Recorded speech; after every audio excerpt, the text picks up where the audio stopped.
Still ahead on this special 11 a.m, how Sydney will meet the challenge. The winner is Sydney.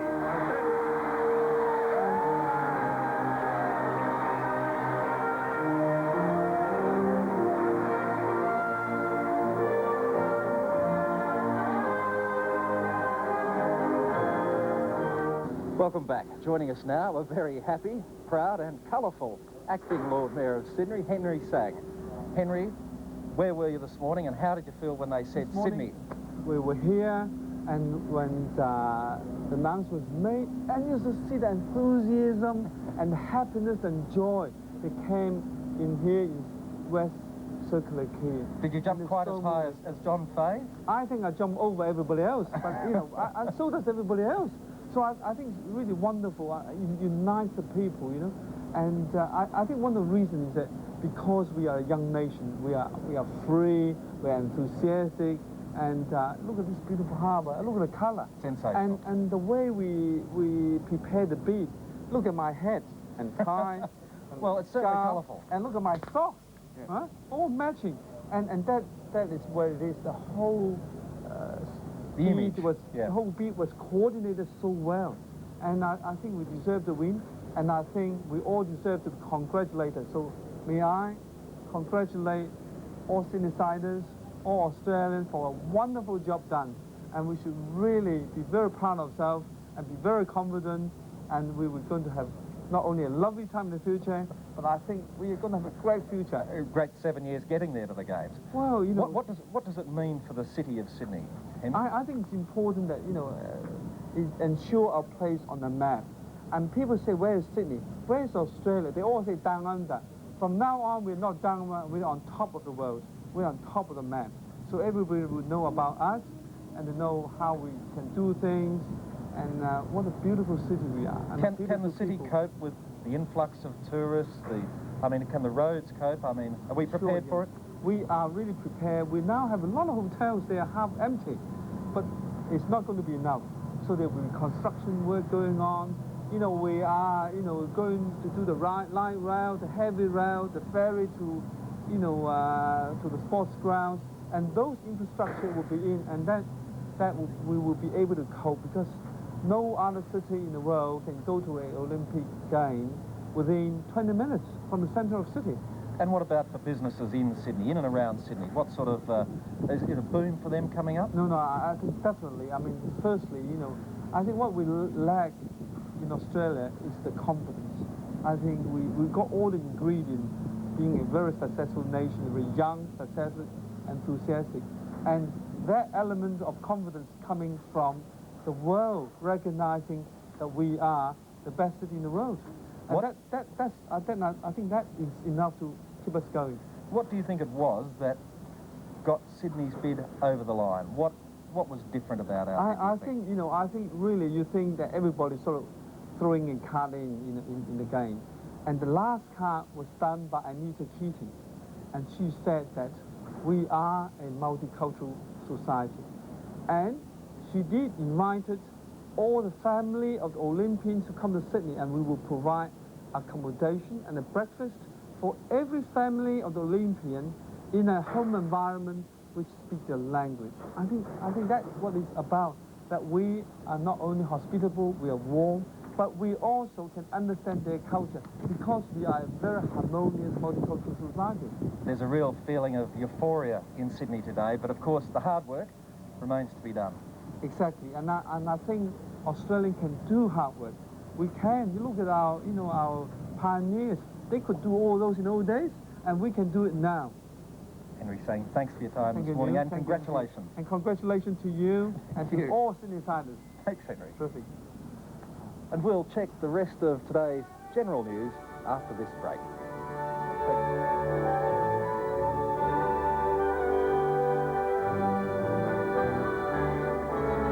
Well, we've all seen what everyone's calling the Toyota jump by John Fay in Monte Carlo. Acting Premier Ian Armstrong is also feeling over the moon. In the next 7 years, a lot of eyes are going to be on Sydney to see what we can deliver. Well, Ian Armstrong, you were over the moon. Have you come back down to earth yet? No, I haven't. It's just a wonderful magic day.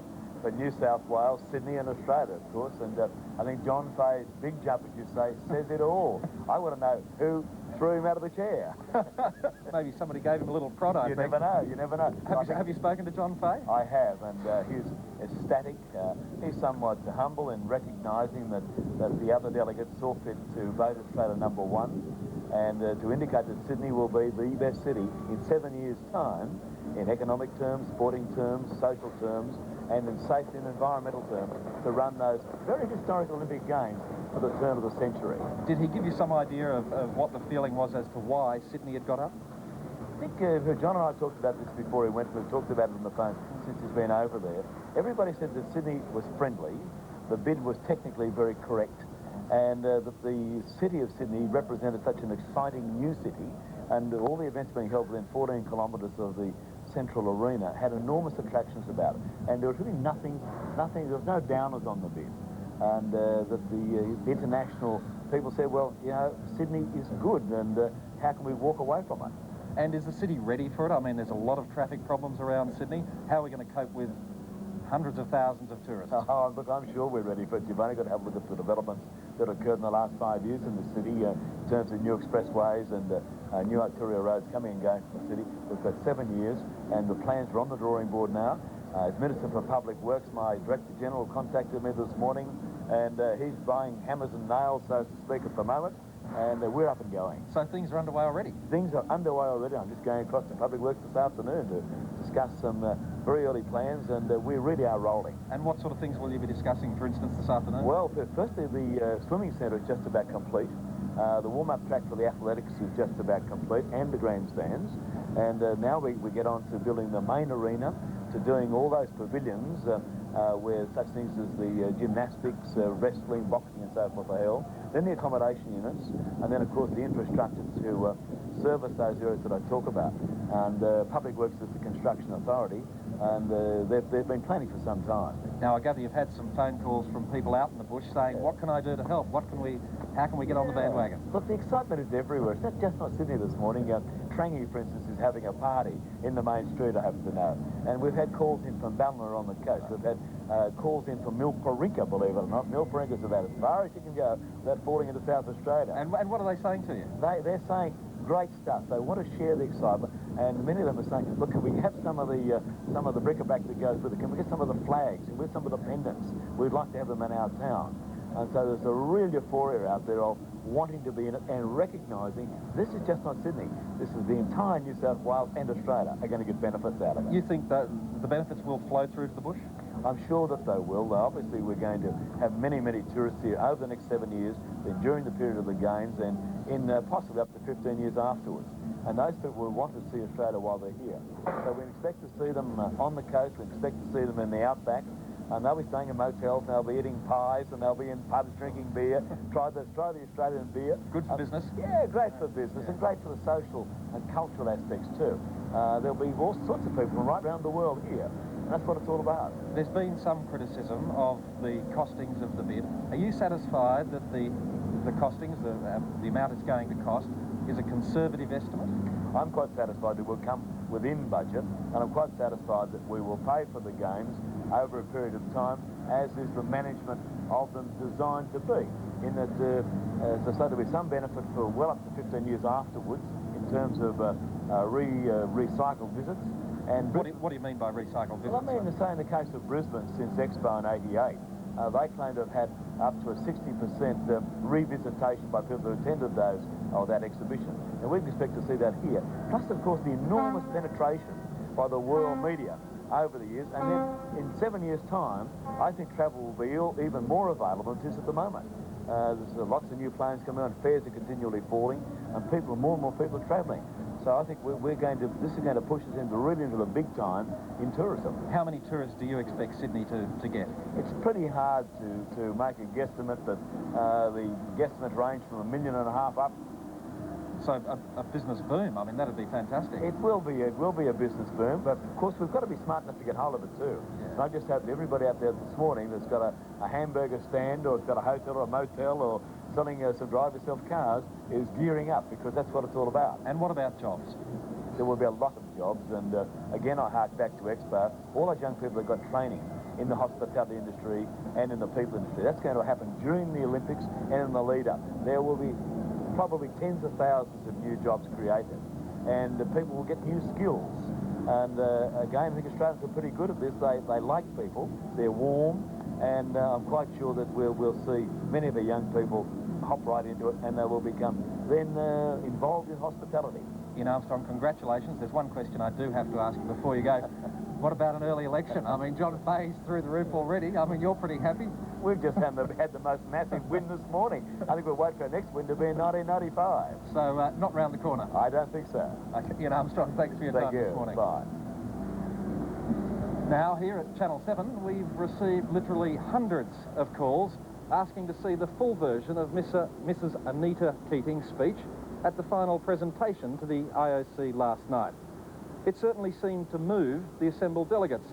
So here it is, in full. Thank you, Paul.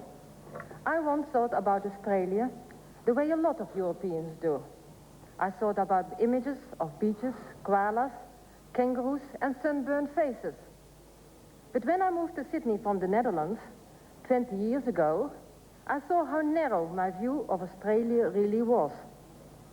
Australia has taken the best of what millions of migrants like myself have brought to their new home and made it even better.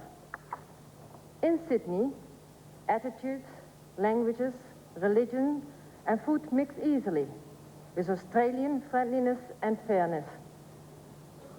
The result is a rich culture and a welcoming community.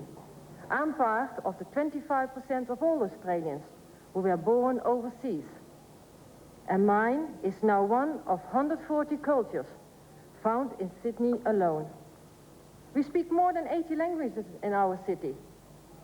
So, however, wherever you come from in the world, there will be people in Sydney who will speak your language. In 2000, our planned cultural program, the Harbour of Life Festival, will be the perfect venue for us all to celebrate together the spirit of the Games, Australian style. And that means the spirit of friendliness and fun. I felt the same welcome that Sydney now wants to give to you. It is a very Australian welcome to everyone who loves the Olympic Games, whether Australia is their old home, their new home, or their temporary home in 2000. I can guarantee that Sydney will feel like home to you. Je vous arrive que à Sydney vous vous sentirez chez vous. Posso assicurare che a Sydney voi sarete veramente a casa sua. Of all the images from the overnight excitement, few so memorable as the reaction of the New South Wales Premier, John Fay, a man with an awful lot riding on the Games. Mr. Fay leapt out of his seat as if he'd been hit with a cattle prod. Here's what he had to say when he calmed down a bit. Today, Sydney won. Today, Sydney won. We were given the privilege of being the mouthpiece on the day, of taking forward not just a dream, a belief in ourselves. We believed that we were capable of showing the world that we could do it as well as anybody else. We showed that if we work as a community, anything is possible. And I just want to say to you back there in Sydney right now that turn to the person next to you. Give them a kiss, give them a hug.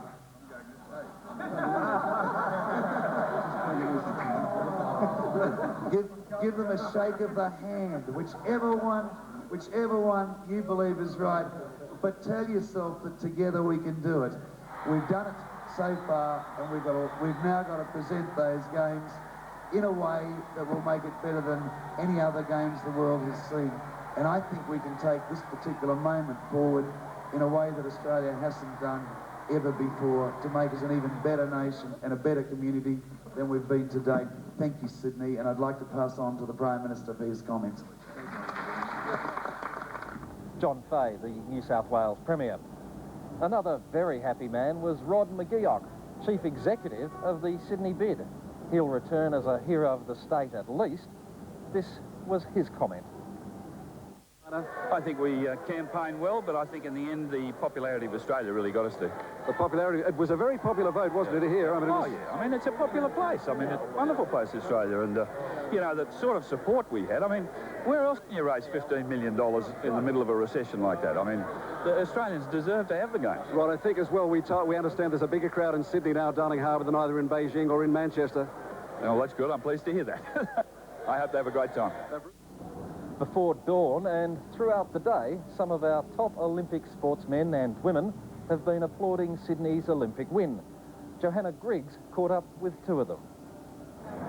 Absolutely beautiful day down here in the harbour. There's not a cloud in the sky. And with me right now, I have two absolute sporting legends. We have Rick Timperi, boxer at the 1992 Olympic Games in Barcelona, and Lee Havler, who was a member of the Australian swimming team at the 1992 Games, one of the youngest ever to go away. What a fantastic day. Great feeling around. Fantastic. I mean, there's nothing better than what we're feeling today. I'm sure Rick and I feel the same way, and it's just brilliant that Sydney's got the games. Rick's actually about to go professional with his boxing. Rick, when you feel this and you see the announcement, don't you wish that you're still an amateur? Yeah, I do, but I think by the time the games come here, I'll be a bit too old to compete, so I'll still have a close tie to the boxing, but as I said, I'll be a spectator cheering the boys on. That's right. Lee Havler, you're going to be hopefully competing in 2000. Right now you're training for the 1996 Games. Would you stay in it for 2000? Definitely. Now Sydney's got it. I mean, I remember one of my vivid memories of Barcelona is when the Spanish team walked into the opening ceremony, like, the crowd was just great. So I'll only be 24 at the 2000, so I'm definitely going to go on. One of Australia's greatest athletes was over the moon at the announcement, Dawn Fraser.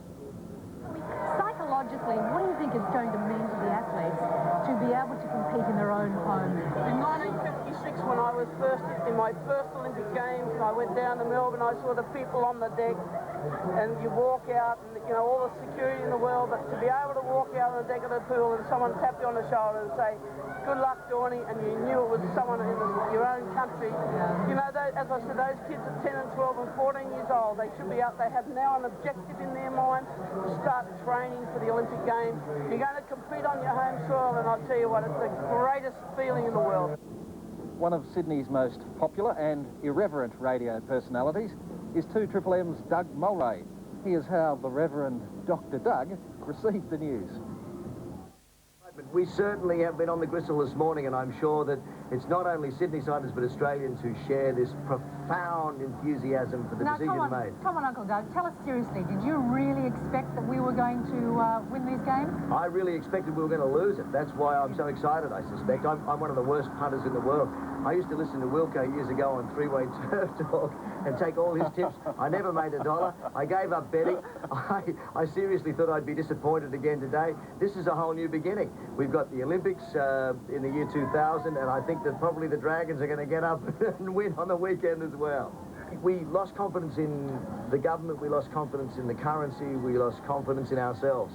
And this is a catalyst, this is a point of regeneration. I believe Australia, in particular this beautiful city of Sydney, which I've lived in and loved for so many years, is reborn. I think we can look forward to a golden future. I don't know how it happened. I don't believe that under the political pressures that presently exist, we really had a show. It's to the credit of John Fay, Paul Keating, regardless of your political persuasion, these guys, Bruce Baird, Frank Sartor, have done a sensational job, and they've given us the heart that we need to go into the future with confidence, and I think it's a great day for us.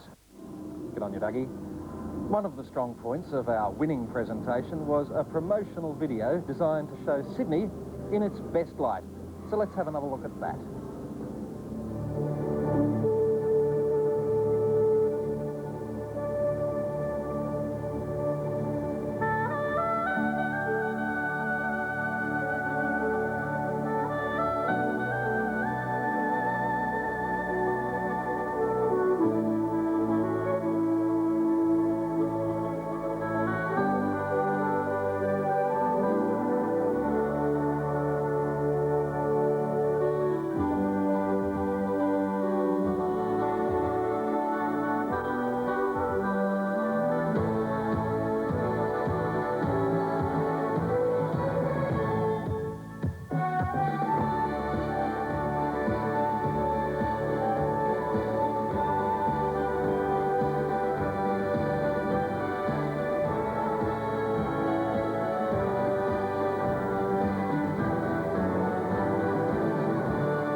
that's all from our special Sydney Olympic 2000 edition of 11 a.m.